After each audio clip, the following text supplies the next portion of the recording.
so excited to be here at our Harlem Park Recreation Center to make a big announcement today. I want to first start by thanking Deputy Mayor Leach for being here on behalf of the mayor, Senator Hayes for also being here and his continued support, Councilman Bullock for his support of Rec and Park, and also we're sitting in his district right now, and to also Damon, the CEO of Family League. I call him my partner in crime because we are really been working together to find innovative and creative ways that we can offer more programming to the youth of Baltimore. So today we're here to make the big announcement. In collaboration with Family League, support from State and Senator Hayes, Rec and Park will be receiving $1 million to improve and continue to enhance recreational programming. So there's new programming coming to many different communities. 44 rec centers will be offering these unique opportunities and programs. Some of the programs that, like dirt bike science, right? One of the things that people continue to talk about in Baltimore is about the dirt bikers. And what we want to do is, that's not an issue. That is Baltimore's culture. So what we want to do is be able to engage our youth, find ways that we can teach them more about dirt bikes and how we can make that more of a positive opportunity for our youth. Robotics, STEM, dance, music. So just a plethora of opportunities for us as an agency to continue to expand and enhance our youth. Because one of our goals is making sure that we're reaching every youth, regardless if you have athletic abilities or you have academic abilities or you have some special talent or skill. We want everyone to be a part of our different 44 plus rec centers throughout the city of Baltimore. So before I continue on, I want to take a moment now and invite Deputy Mayor Leach to come up and say a few words on behalf of Mayor Brandon Scott. Deputy Mayor Leach. All right, good morning, everybody. Good morning. Thank you guys so much for being so patient with us this morning. I actually was at Coppin State with some young men that we are engaging, young men who squeegee, who we've been working with through African American male engagement. And right before I left, they were going to yoga. Young people, much like Mayor Scott, young people are my passion. And so I'm so excited to be here today with you all to talk about this new opportunity with Recreation and Park. So I know I speak for the mayor in saying that there is absolutely no investment more important than those in our young people. That is why the Scott administration is so proud to announce this partnership with Baltimore City Recreation and Parks and the Family League to invest $1 million in the city's youth development landscape. I'll repeat that again, $1 million in the city's youth development landscape. This grant will allow us the ability to support the addition of community-based out-of-school time programming at 43 of our recreation centers, and will bolster collaboration between our agencies, strengthen the community-based networks of recreation services in our neighborhoods, and enhance existing opportunities available to Baltimore's young people. But investing in our youth also means investing in the educators and the mentors who work tirelessly to oversee and support their success. So that is why BCRP will complement this programming with capacity building and professional development offerings for staff so that they can be the best resources possible for our youth. We know that our rec centers are more than just gym facilities for young people in Baltimore. They are safe havens, they are classrooms, and they are places for them to cultivate and perfect their craft. This work aligns with the Scott administration's strategic priorities as reducing gun violence, building equity, and creating cleaner, healthier communities starts with investing in the success of our young people, not in their failures. Mayor Scott thanks Family League for their role in overseeing this process and ensuring that our youth don't get left behind. It's truly investments like these that mark real progress in Baltimore. So I want to congratulate both Family League and Baltimore Rec and Park for all of your work, and I look forward to seeing all of the brand new programming throughout the city of Baltimore. Thank you.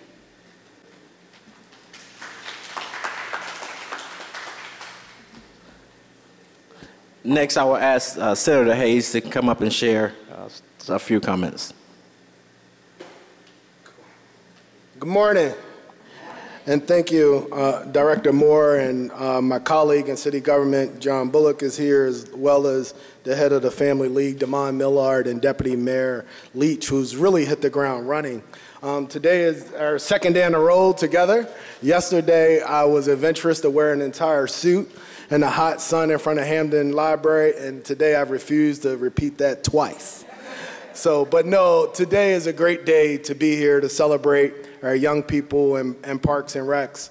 In 2019, when I first went to the Maryland Senate, our colleagues from around the state asked us, what could we do to help support Baltimore? And many people had the traditional ideas of throwing more police at it, which we've known over decades have not turned the curve in our communities. And out of Senate Bill 793, we were able to negotiate $3.5 million over the next 4 years, starting with this past year. And I'm happy to be here today. Out of that $3.5 million that will come to Baltimore through the Family League over the next 4 years, $1 million of it will be directly contributing to our recreation centers. And we, at the time, didn't imagine the creativity that our Baltimore City Recs and Parks would have. They went out into all of the community-based organizations that was already doing their work in the community and said, how can we partner? How can we bring about innovation ways to enrich the activities and programs that our young people are experiencing here in Baltimore City?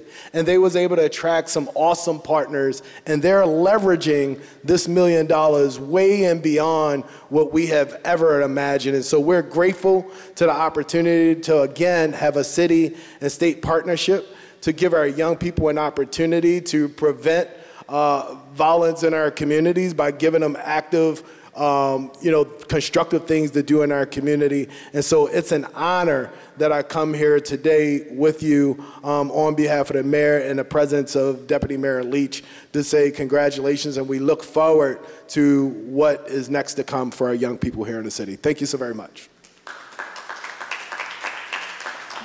Again, thank you, Senator Hayes, for your continued support of our agency. And next, we'll have a few words of comments from our councilman of this district, Councilman Bullock. All right, so good morning, everyone.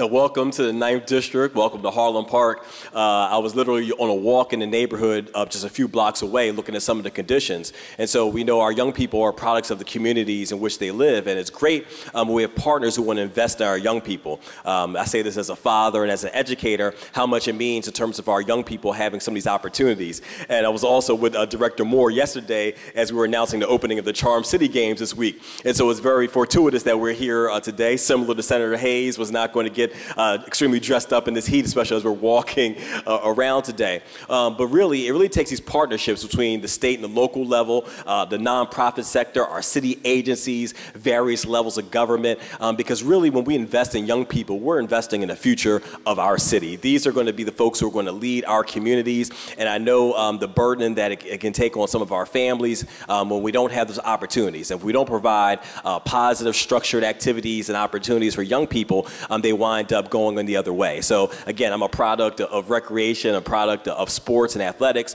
And so, the ways that we can enrich the lives of young people is so critical, and just so happy to be here today for this great opportunity. And the fact that you all are here is really exemplifying the work that's only just begun. So thank you all for being here today. And now, as I stated earlier, it was just the excitement. Me and Damon had multiple conversations about innovative and creative programs. And, my goal was, how do we bring more, how do we offer more to our community? And one of the things he said to me that morning, if you recall our coffee conversation, was that if there's opportunities that I can help support you and fund you, you can assure that I will be there for you. So I am so thankful for your commitment, your support of our agency. And so at this point in time, please help me in joining and welcoming the CEO of Family League, Damon Millard, to come up and share a few words, but the person who made this become a reality for us financially. So thank you for your support.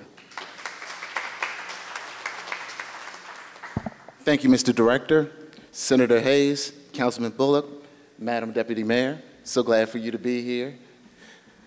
First of all, I just want to say I am also a product of recreation centers here in the city of Baltimore. I think if we can go back some years ago, you might have seen me running across some of these streets here around Harlem Park. But as the president and CEO of Family League of Baltimore and the role that we play as the local management board for the city, one of the key things that in our role is to assess community need. I had a chance to actually serve on the steering committee for strategic planning for recreation and parks 2025, isn't that right, JC? We were actually in this very same room pre-COVID, and one of the key things with leaving that setting, it was an older lady, and I actually had walked out with her and walked her to her car, and she said, you know what, I want to see what's going to actually be the result of this meeting. Is it just going to be just talk, or is it going to actually be something that's going to result into action? And so with that follow-up coffee and that conversation that I had with Director Moore, it was very easy, Madam Deputy Mayor, as the mayor said, liking to see moving vision to action. And that's exactly what we were able to do. Thanks to all of our leaders, especially Senator Hayes for his efforts to championship, really in terms of the legislation that he had mentioned earlier, that this is one portion of the $3.5 million investment that comes from the state children's cabinet by way of the Governor's Office of Crime Prevention, Youth and Victim Services. One of the things that we hear too much and hear too often is really with the focus in terms of how do we invest more in enforcement. There's not enough conversation about being proactive in investing in prevention.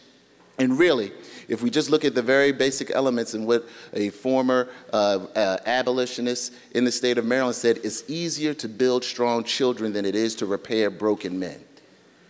So if we're able to think through that, and through that lens that Deputy Mayor had laid out in terms of the aspects of equity, that's really how we're really marshaling our investment. We're looking at the areas of greatest need that we see within the city of Baltimore, and we partnered with Morgan State University that really connected in doing a research for us as a part of a community health needs assessment. Within that needs assessment, you're able to see the direct parallels to the history of racial redlining, all the discriminatory practices, to all the challenges and disparities that we see today. The things that you report on are a byproduct of the things that we experienced during that time. It's been intentional. So we have to be as equally intentional as actually even more intentional in terms of how we invest our resources. We're happy to have this collaboration. We're looking to work even deeper and further. I want to acknowledge my team from Family League. I see the programs team, Janae, I see Alex, I see Rachel and Keontae here. I want to thank Recreation and Parks, JC, and all your professionalism. And we look forward to really in terms of a fantastic partnership and more importantly, the innovative and constructive programs that we have for our young people. So with that, I thank you, Director Moore. Appreciate us being soldier in arms in the mayor's cabinet and look forward to continued success. Appreciate it. Again, I just want to close with, before we get to questions, with just a couple comments. First, again, thank you, Senator Hayes, for your continued support. Thank you, Councilman Bullock. Thank you, Deputy Mayor Leach, for our conversations and how we're working together to move BCRP and our community forward. And thank you, Damon, for your continued support of what we're trying to do as an agency.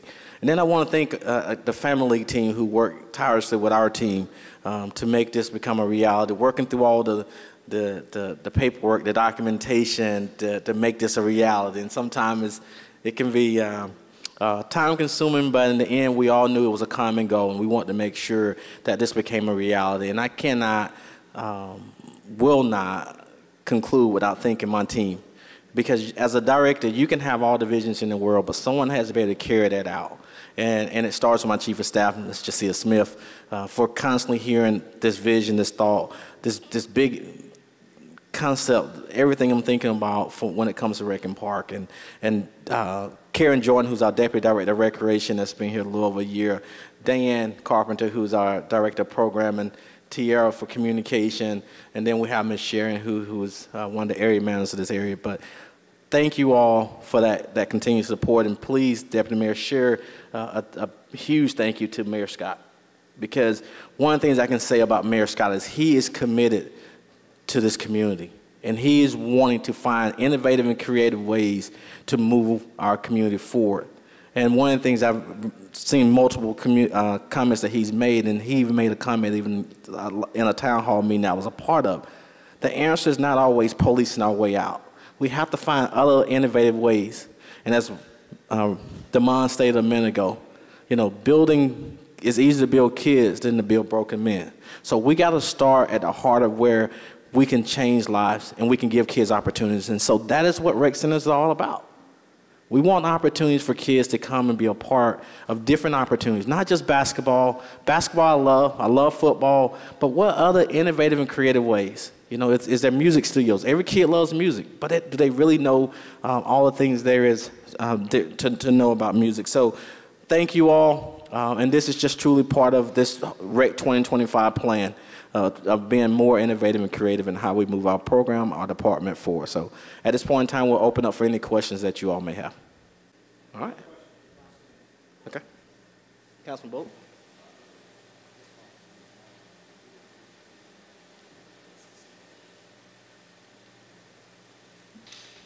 Councilman, you spoke about the investment in young people in Baltimore City, and many of the young people that are going to be coming to the rec centers are coming from Baltimore City public schools.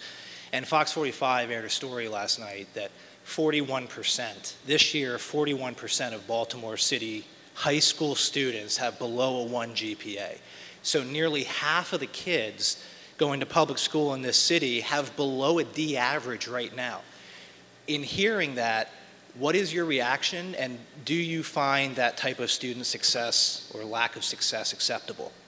Well, one of the things I'll say, and I say this as an educator and a father who has 2 sons in the Baltimore City Public Schools, you know, one of the realities we also deal with even in this past year with the pandemic is that a lot of young people struggle, a lot of families struggle. So on one hand, we're talking about, you know, this unique circumstance where a lot of young people have not really been able to be academically successful given some of the challenges they're facing. But from an overall perspective, to look at really the investments in not only recreation and education, but also family support, right? And we talk about even the family league, right? Because young people are products of their families, they're products of the neighborhoods as well, and so providing that level of support is going to be important. But yes, we definitely want to see our young people succeed to be able to get opportunities for further education and career development. Thank you. Okay. All right. Hey, Director Moore, this is probably for you. So speak about the importance of being able to, I mean, there's a good list here of different activities, finding something that the kid actually enjoys, that the youth enjoy to keep them engaged. It's not just the arts and crafts and basketball, like you said. It may be yoga.